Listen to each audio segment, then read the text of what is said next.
नमस्कार दोस्तों, आपके अपने यूट्यूब चैनल जेएसएस क्लासेस में आपका स्वागत है। दोस्तों, आज हम लोग स्टार्ट करने जा रहे हैं आपकी जो आईटीआई की जो फिटर ट्रेड होती है उसके हम लोग पॉइंट टू पॉइंट और टॉपिक टू टॉपिक हम लोग क्वेश्चन करेंगे दोस्तों। तो आज ये आपका पहला टॉपिक है दोस्तों, उसका नाम है सेफ्टी। ठीक है दोस्तों, तो चलिए हम लोग स्टार्ट करते हैं दोस्तों। पहला ही क्वेश्चन सेफ्टी का दिया हुआ है। व्यावसायिक क्षेत्र में 5S संकल्पना का मुख्य उद्देश्य निम्न में से क्या है। दोस्तों, इसमें ऑप्शन नंबर 1 दिया है अपव्यय को कम करना, दूसरा दिया है व्यवस्थित कार्य प्रक्रिया को कायम रखना, तीसरा दिया है ए और बी दोनों, और डी दिया है उपयोगी में से कोई नहीं। तो आपका राइट आंसर है दोस्तों ऑप्शन नंबर सी, अर्थात ए और बी दोनों है। आप अपव्यय को कम कर सकते हैं और व्यवस्थित कार्य प्रक्रिया को भी कायम रख सकते हैं, और ये दोनों जो आपको है 5S के अंदर शामिल करना होता है। क्वेश्चन नंबर 2 दिया है दोस्तों, औद्योगिक क्षेत्र में कार्य के दौरान दुर्घटना का कारण क्या हो सकता है। ठीक है दोस्तों, तो इसमें आपका ए दिया है श्रमिक द्वारा कार्य के प्रति जल्दबाजी, तो आपका ये दुर्घटना कारण है ही है। और दूसरा दिया है श्रमिक द्वारा कार्य के प्रति असावधानी, ये भी दुर्घटना कारण है। और डी दिया है आपका उपरोक्त में से कोई नहीं, तो ये नहीं होगा। तो आपका राइट आंसर होगा दोस्तों ऑप्शन नंबर सी, ए और बी दोनों। क्वेश्चन नंबर 3 दिया है औद्योगिक क्षेत्र में किसी कारणवश बिजली के तारों में आग लग जाने की दशा में श्रमिकों को क्या करना चाहिए। पहला दिया है तारों पर पानी डालना चाहिए। दोस्तों, ये तो हम लोग को करना ही नहीं चाहिए बिजली वालों के लिए। और तीसरा दिया है रेत या मिट्टी डालकर आग बुझ जानी चाहिए, ये भी आपको नहीं फॉलो करना है। और जो चौथा दिया है आपका उपरोक्त में से कोई नहीं, तो आपका राइट आंसर होगा दोस्तों सीटीसी फायर एक्सटिंग्विशर द्वारा आग बुझानी चाहिए। राइट आंसर होगा आपका option number B. Question number 4 दिया है दोस्तों, निम्न में से कौन सा विकल्प चेतावनी निर्देश को प्रदर्शित नहीं करता है। क्या दिया दोस्तों, आपको चेतावनी जो निर्देश है उसको प्रदर्शित नहीं करता है। आपको ध्यान देना, नहीं पूछा है दोस्तों। तो आपका आंखों की सुरक्षा करे, ये आपको चेतावनी चिन्ह है। रेस्पिरेटर का उपयोग करे, ये भी चेतावनी निर्देश है। विस्फोट होने खतरा, ये भी चेतावनी निर्देश है। पर आपको ये दिया है ऑप्शन नंबर बी, प्राथमिक चिकित्सा उपलब्ध है, ये चेतावनी निर्देश को प्रदर्शित नहीं करता है। तो ऑप्शन नंबर बी आपका राइट आंसर होगा। क्वेश्चन नंबर 5 को देखते हैं दोस्तों। इसमें आपको जो राइट स्टेटमेंट है, सही कथन को चुनना है। क्वेश्चन नंबर 5 में दिया है कि सही कथन को चुनिए। तो हेक्सा में ब्लेड ढीला होना चाहिए, और बी दिया है मशीन की टेबल पर हैमरिंग नहीं करनी चाहिए, चलती मशीन के गियर बदलना चाहिए, और डी दिया है जॉब पर किसी प्रकार का टूल प्रयोग कर लेना चाहिए। तो दोस्तों, एग्ज़ाम में आपको ब्लेड ढीला नहीं होना चाहिए, ये आपका गलत कथन है। दूसरा दिया है मशीन की टेबल पर हैमरिंग नहीं करनी चाहिए, ये आपका है राइट आंसर है दोस्तों। और तीसरा दिया है चलती मशीन के गियर बदलना चाहिए, ये भी आपको नहीं करना चाहिए। और जॉब पर किसी भी प्रकार का टूल का प्रयोग कर लेना चाहिए, ये भी सही नहीं है। तो आपको ऑप्शन नंबर बी जो दिया है मशीन की टेबल पर हैमरिंग नहीं करनी चाहिए, आपका option number B is right answer. Question number 6 दिया है दोस्तों, कार्यशाला में कुछ प्रक्रम संवेदनशील प्रकृति के भी होते हैं जिसके कारण आग लग सकती है, और ऐसे में हमारी प्रतिक्रिया क्या होनी चाहिए। तो दोस्तों, ऑप्शन नंबर 1 दिया है फायर ब्रिगेड व उच्च अधिकारी को तत्काल सूचित करना चाहिए, ये भी सही है। ऑप्शन नंबर बी दिया है कार्यशाला में उपलब्ध अग्निशामक यंत्रों को तुरंत प्रयोग में लाना चाहिए, ये भी सही है। तो दोस्तों, इसमें आपका राइट आंसर होगा ऑप्शन नंबर सी, ए और बी दोनों, ये आपका राइट आंसर हो जाएगा। क्वेश्चन नंबर 7 दिया है वृत्त के आकार के ये संकेत लाल रंग के बॉर्डर तथा क्रॉस बार और सफ़ेद बैकग्राउंड पर काली आकृति द्वारा बन जाते हैं या बनाए जाते हैं, ये कथन निम्न में से किस संकेत को प्रदर्शित करता है। तो राइट आंसर है दोस्तों इसका option number 1 is right, option number A निषेधात्मक संकेत। क्वेश्चन नंबर 8 देखते हैं दोस्तों, कारीगरों को सुरक्षात्मक निर्देश दिए जाने के लिए इनमें से किस संकेत का प्रयोग किया जाता है? तो आपका इसके लिए कार्य करने से पहले कारीगरों को सुरक्षात्मक निर्देश देने के लिए हम लोगों को उस वर्क के लिए जो अनिवार्य नेसेसरी संकेत होते हैं वो देना हमें ज़रूरी होता है, क्योंकि कोई भी अगर एक्सीडेंट होता है तो वो एक अच्छा नहीं होता है किसी भी वर्क के लिए। तो हम लोगों को उन्हें अनिवार्य संकेत देना जरूरी रहता है। तो option number B is right answer. Question number 9 देखते हैं दोस्तों। इसमें आपको दिया है ये निम्न में से चेतावनी संकेत को चुनना है इसमें से।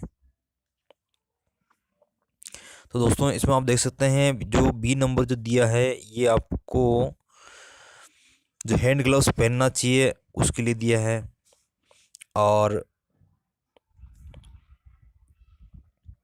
जो आपको डी दिया है कि सेफ्टी शूज़ का इस्तेमाल करना चाहिए।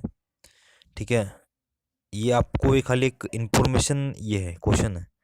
और आपको ए जो दिया गया है, ये आपको दिया गया है ये बिजली वाला जो खतरा है उसके लिए दिया है। तो ये आपको एक चेतावनी दी गई दोस्तों। तो ऑप्शन नंबर 1 आपका राइट हो जाएगा। क्वेश्चन नंबर 10 पर चलते हैं दोस्तों। कार्यशाला में मानव शरीर की आवरण के रूप में रक्षक उपकरण हैं। तो दोस्तों इसमें आपका रक्षक उपकरण है वो हेलमेट भी है, चश्मा भी है, एप्रियन भी है, और ये सभी के सभी आपका मानव बॉडी जो है उसकी रक्षा करते हैं। क्वेश्चन नंबर 11 देखते हैं। सुरक्षा के दृष्टिकोण से टूल पोस्ट ग्राइंडिंग व्हील के केंद्र से कितना अधिक नीचे नहीं होना चाहिए? क्वेश्चन नंबर 11 में आपका राइट आंसर है दोस्तों ऑप्शन नंबर 1 2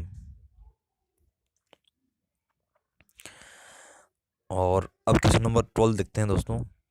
सिराओं से निकलने वाले रक्त का रंग इनमें से किस गैस की उपस्थिति पर निर्भर करता है?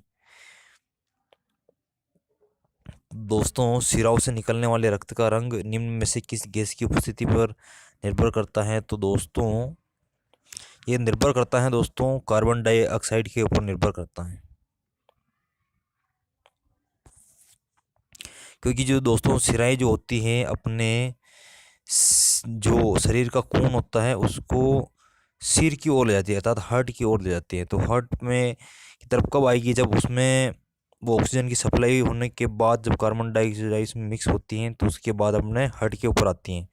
तो सिराएं अपने शरीर से हार्ट की तरफ ब्लड लाती है, तो उसमें कार्बन डाइऑक्साइड गैस की उपस्थिति पर जो ये कलर निर्भर करता है। क्वेश्चन नंबर 13 दिया है दोस्तों। आंतरिक रक्तस्राव होने का निम्न में से कौन सा कारण नहीं है? तो ऑप्शन नंबर 1 दिया है किसी आंतरिक हड्डी का टूट जाना, और बी दिया है फेफड़ों और गुर्दों से रक्तस्राव होना, किसी अंग का कट जाना, या उपरोक्त में से कोई नहीं। तो दोस्तों इसमें दिया है आंतरिक रक्तस्राव। तो आंतरिक हड्डी टूटेगी तभी इंटरनल ब्लीडिंग होगी। फेफड़ों गुर्दों से रक्तस्राव होना ये भी इंटरनल ब्लीडिंग है। तो इसमें पूछा है आपको नहीं है, नहीं में आपका होगा किसी अंग का कट जाना, अर्थात किसी अंग के कटने पर आपको बाह्य जो है ना रक्तस्राव होगा। ठीक है दोस्तों, option number C right answer. Question number 14 किसी मशीन के प्रचलन में अधूरी जानकारी किसका परिणाम हो सकती हैं? तो दोस्तों आप लोग सभी लोग जानते हैं दोस्तों ये दुर्घटना का कारण हो सकती हैं। Option number B is right answer. कार्यस्थल में आग से बचाव का क्या साधन है? तो दोस्तों कार्यशाला में आप पानी का प्रयोग कर सकते हैं, रेत का प्रयोग कर सकते हैं, मिट्टी का उपयोग कर सकते हैं, और ऑप्शन नंबर डी आपका राइट आंसर हो जाएगा। ये सभी उपरोक्त सभी का प्रयोग आग बुझाने में कर सकते हैं। क्वेश्चन नंबर 16 देखते हैं दोस्तों। ओवरहेड लोड से सावधान इनमें से किस संकेत द्वारा प्रदर्शित किया जाता है? दोस्तों आप लोग देख रहे होंगे इसमें इस टाइप का अगर आपको कोई भी क्वेश्चन आए तो उसमें आपको ध्यान रखना है। जैसे इसमें लिखा है ओवरहेड लोड, तो इसमें नॉर्मली आपको जो नाम दिया है उसी से आप आंसर देख सकते हैं। इसमें लोड वाला जो दिया है ऑप्शन नंबर आपका सी ही दिया हुआ है, अर्थात option number C right answer, क्योंकि इसमें एक आपका एक हुक की सहायता से लोड जो है कैरी किया गया है। चलिए दोस्तों आगे बढ़ते हैं क्वेश्चन नंबर 17 की ओर। कारखानों में आग लगने का कारण निम्न में से क्या है? विद्युत का शॉर्ट सर्किट होना, ये भी कारण है। आग्नेय पदार्थों के भंडारण के स्थान पर सुरक्षा नियमों का उल्लंघन करना, ये भी कारण है। सीधी है अधिक गति पर चलने वाले पार्टों को तेल ने पहुँच पाना। इससे क्या होता है दोस्तों, हाई स्पीड चलने वाले पार्ट को अगर आप लुब्रिकेशन ऑयल नहीं पहुँचेगा तो वो हीट होकर आग पकड़ लेंगे। तो इसमें आपका option number D is right answer. ये उपरोक्त सभी जो कारण हैं आग लगने के हैं। क्वेश्चन नंबर 18, कार्यस्थल में तेल या मोम में लगी आग को इनमें से किसके द्वारा नहीं बुझाना चाहिए? तो दोस्तों कार्यस्थल में तेल या मोम में लगी आग को निम्न में से किसके द्वारा नहीं बुझाना चाहिए दोस्तों? तो इसमें आपका राइट आंसर है दोस्तों, पानी के द्वारा नहीं बुझाना चाहिए। फायर एक्सटिंग्विशर तो आप प्रयोग कर सकते हैं, पर पानी के द्वारा आपको नहीं बुझाना चाहिए। क्वेश्चन नंबर 19, इस प्रकार के फायर एक्सटिंग्विशर में कार्बन टेट्राक्लोराइड तथा ब्रोमोक्लोरोडाइफ्लोरोमीथेन भरा होता है। ये कथन किस एक्सटिंग्विशर की ओर संकेत करता है? तो 19 में आपका है CTC फायर एक्सटिंग्विशर की तरफ ये इशारा करता है या संकेत करता है, अर्थात इसके अंदर आपको जो नाम दिया है ब्रोमोक्लोरोडाइफ्लोरोमीथेन जो नाम दिया है इसमें भरा होता है CTC फायर एक्सटिंग्विशर में। क्वेश्चन नंबर 20, किसमें लगी आग को बुझाने के लिए उसकी सतह के ऊपर फोम फैला दिया जाता है?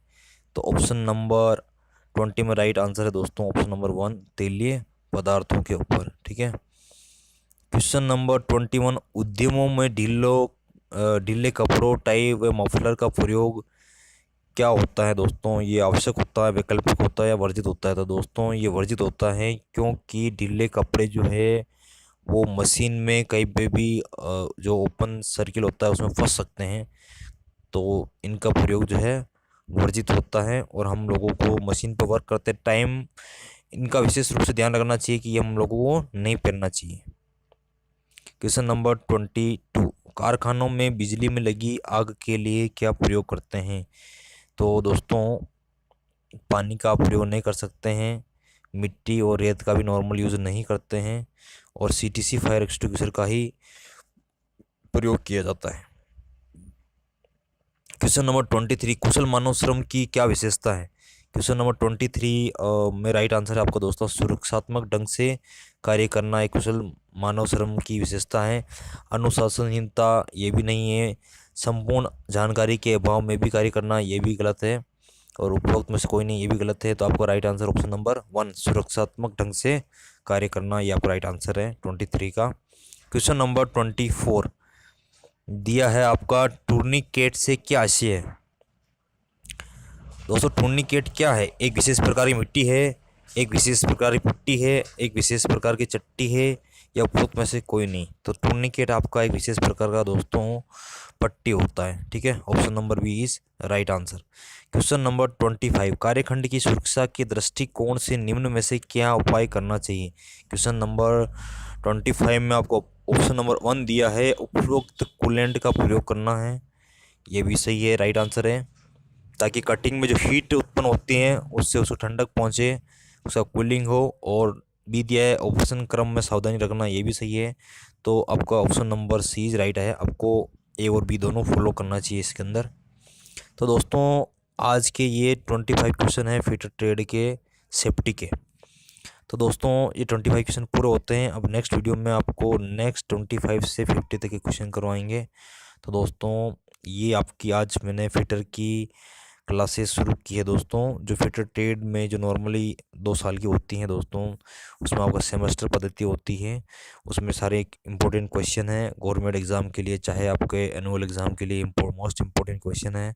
तो दोस्तों इस चैनल JSS क्लासेस को सब्सक्राइब करें और इस वीडियो को अधिक से अधिक दोस्तों के साथ शेयर करें दोस्तों।